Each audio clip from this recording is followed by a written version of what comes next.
Hello दोस्तों, हम लोग श्रीमद् भगवद गीता का अध्ययन कर रहे हैं। उस क्रम में हमने पिछले वीडियो में प्रथम अध्याय का महत्व को पढ़ा था। अब हम लोग आज प्रथम अध्याय को पढ़ेंगे। तो चलिए फिर सबसे पहले इन्हें प्रणाम कर लेते हैं। उसके बाद आज हम लोग प्रथम अध्याय का अध्ययन करते हैं। थोड़ी-सी वीडियो लेट आई है, इसके लिए माफ़ी चाहूँगी। ये देखिए, ये प्रथम अध्याय का संस्कृत में लिखा हुआ है, लेकिन हम लोग संस्कृत की ओर ना जाकर हम लोग हिंदी में इसका अध्ययन करेंगे, ताकि हमें इसका सार बहुत अच्छे से समझ में आ सके। चलिए तो फिर शुरू करते हैं, पहला अध्याय।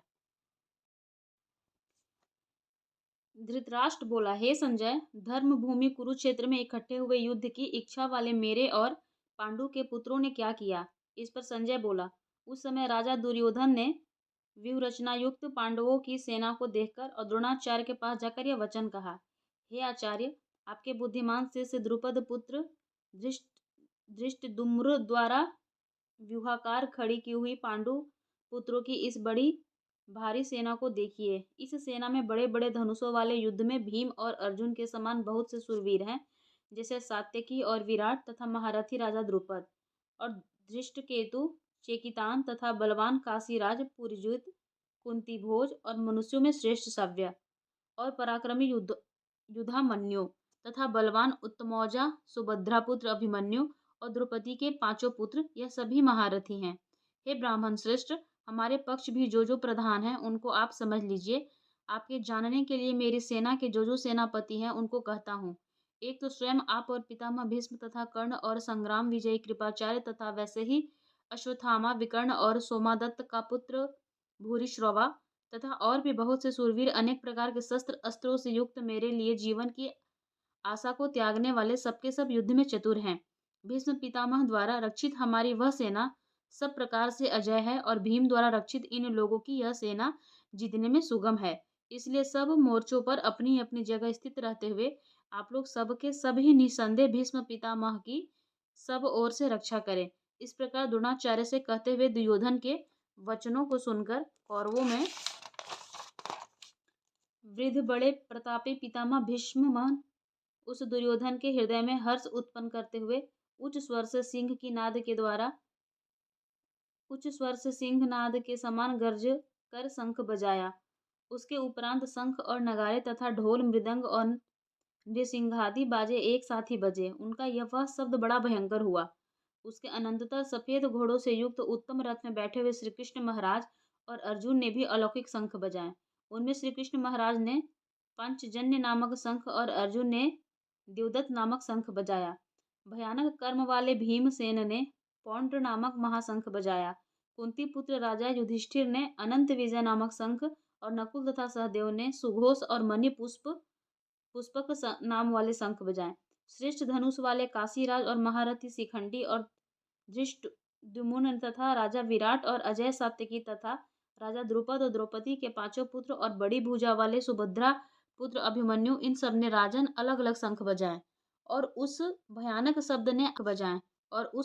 शब्द ने आकाश और पृथ्वी को भी शब्दायमान करते हुए धृतराष्ट्र पुत्र को हृदय विदर्ण कर दिए। हे राजन, उसके उपरांत कपि ध्वज अर्जुन ने खड़े हुए धृतराष्ट्र पुत्रों को देखकर उस शस्त्र चलने की तैयारी के समय धनुष उठाकर ऋषिकेश श्री कृष्ण महाराज ने यह वचन कहा, हे अच्युत, मेरे रक्षकों, दोनों सेनाओं को बीच में खड़ा करिए। जब तक मैं इन स्थित हुए युद्ध की कामना वालों को अच्छी प्रकार देख लूं कि इस युद्ध रूप व्यापार में मुझे किन किन के साथ युद्ध करने योग्य है। दुर्बुद्धि दुर्योधन का युद्ध में कल्याण चाहने वाले जो ये राजा लोग इस सेना में आए हैं, यह युद्ध करने वालों मैं देखूंगा। संजय बोला, हे धृतराष्ट्र, अर्जुन द्वारा इस प्रकार कहे हुए महाराज श्री कृष्णचंद्र ने दोनों सेनाओं के बीच में भीष्म और द्रोणाचार्य के सामने और संपूर्ण राजाओं के सामने उत्तम रथ को खड़ा करके ऐसे कहा कि हे पार्थ, इन इकट्ठे हुए कौरवों को देख।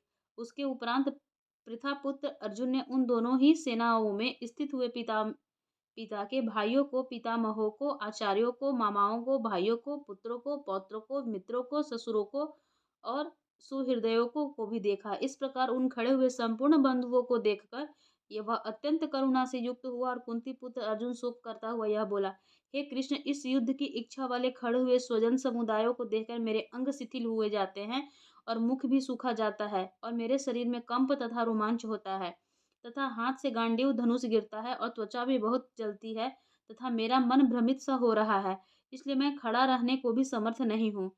हे केशव, लक्षणों को भी विपरीत ही देखता हूँ तथा युद्ध में अपने कुल को मारकर कल्याण भी नहीं देखता। हे कृष्ण, मैं विजय नहीं चाहता और राज्य तथा सुखों को भी नहीं चाहता। हे गोविंद, हमें राज्य से क्या प्रयोजन है अथवा भोगों से है जीवन से भी क्या प्रयोजन है? क्योंकि हमें जिनके लिए राज्य, भोग और सुखाधिक इच्छित है, वही यह सब धन और जीवन की आशाओं को त्याग कर युद्ध में खड़े हैं। जो कि गुरुजन, ताऊ, चाचे, लड़के, वैसे ही दादा, मामा, ससुर, पोते, साले तथा और भी संबंधी लोग हैं।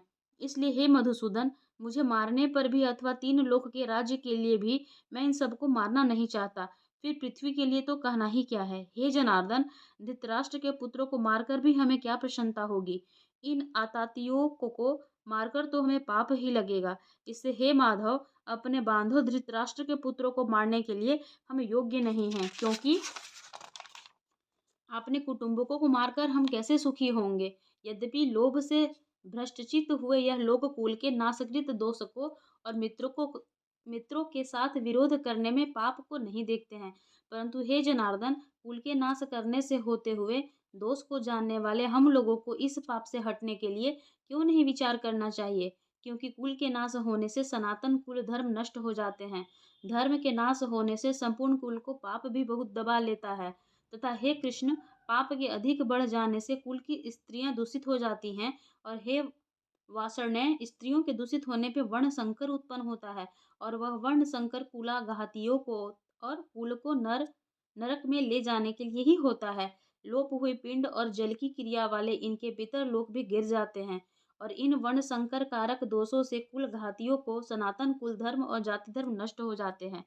तथा हे जनार्दन, नष्ट हुए कुल धर्म वाले मनुष्यों का अनंत काल तक नरक में वास होता है, ऐसा हमने सुना है। ओहो, शोक है कि हम लोग बुद्धिमान होकर भी महान पाप करने को तैयार हुए हैं, जो कि राज्य और सुख के लोभ से अपने कुल को मारने के लिए उद्यत हुए हैं। यद्यपि मुझे शस्त्र रहित न सामना करने वालों के शस्त्रधारी धृतराष्ट्र के पुत्र रण में मारे तो वह मारना भी मेरे लिए अति कल्याणकारक होगा।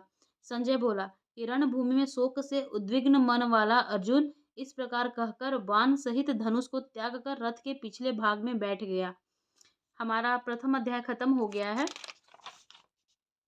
यहाँ श्रीमद् भागवत गीता के दूसरे अध्याय का महात्म्य है। इसे हम लोग अगली वीडियो में कंप्लीट करेंगे। आज हमारा प्रथम अध्याय समाप्त हो चुका है। बोले कृष्ण भगवान की जय, सभी देवता की जय, कुल देवता की जय, नवग्रह की जय हो। ओम नमः शिवाय, जय वासुदेवाय नमः। Thank you very much. आप लोग मेरी वीडियो में बने रहिए। हम लोग श्रीमद् भागवत गीता के सभी अध्यायों का अध्ययन करेंगे धीरे धीरे। तो फिर आप लोग मेरी वीडियो को ज़्यादा से ज़्यादा शेयर कीजिए ताकि अधिक से अधिक लोगों को पहुंच सके। मैंने पहले ही आप लोगों से कहा है कि हम लोग 10 से 15 मिनट का ही समय लेंगे, जिसमें हमें धीरे धीरे इस भगवत गीता का अध्ययन करने में आसानी भी होगी और ज़्यादा हमारा समय भी नहीं लगेगा। तो फिर थैंक यू वेरी मच।